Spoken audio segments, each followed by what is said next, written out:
برأيكم قديش المهر المناسب اليوم للبنت؟ هلا انا برايي اذا انا صار معي هذا الشيء انا بحط مهري انه انا اروح على مكه المكرمه وحج. حلو ما شاء الله. وانتي؟ هلا ليكي حسب كل عائلة، حسب كل شاب، هو شو قدرته يعني يقدم. فما بدقق على هيك شغلات. تمام، يعني برأيكم المهر هو مو شيء مهم؟ هلا هو ما أنا مهم، بس بيضمن حق المرأة يعني بالنهاية. طبعا أكيد هو حق. ايه بلا مزبوط. وانتي شو رأيك؟ يعني المهم يكون الشاب منيح بس. طيب، قديش أعلى مهر سمعتوا انطلب؟ هلا نحن يعني ما حنروح على حدا بعيد، طلبنا لاختي بيت. بيت. مهر. مهر. تمام. وعندك انتي؟ أعلى مهر سمعتهم 20 ليرة مقدم، 20 ليرة مؤخر. 20 ليرة ذهب. واندفعوا؟ ايه اندفعوا. طب وانتوا برأيكم هذا الحديث منطقي ولا لا؟ لا بلا أكيد شيء منطقي. وانتي شو رأيك؟ منطقي.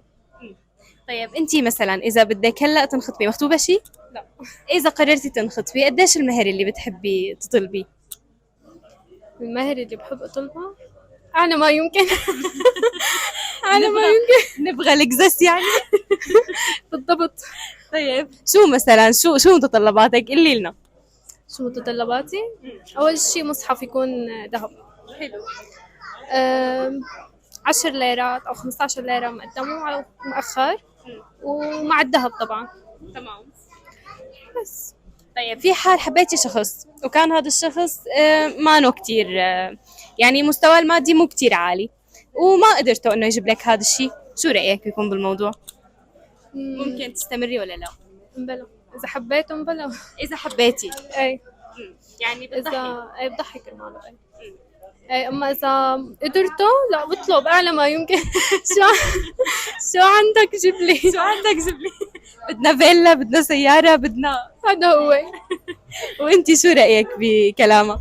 لا كلامها منطقي، إذا كان الشاب حالته المادية منيحة أكيد حأطلب، وإذا ما كانت حالته المادية منيحة وهو منيح فأكيد هو ما بيغني إنه يلغي المهر نهائي، شيء قليل يعني. أكيد طبعا. ايه مثل تقريبا 25 ليرة الذهب متقدم، 25 متأخر. يا عين على الأرقام. 25 ليرة. لأنه بوقتنا هلا هيك صار. مزبوط. يعني ما ضل حدا ما معه مصاري، كله صار يسافر على دول برا ويطالع.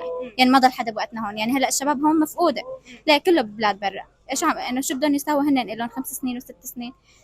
هي أكيد طبعا. شكرا كتير لكم صبايا.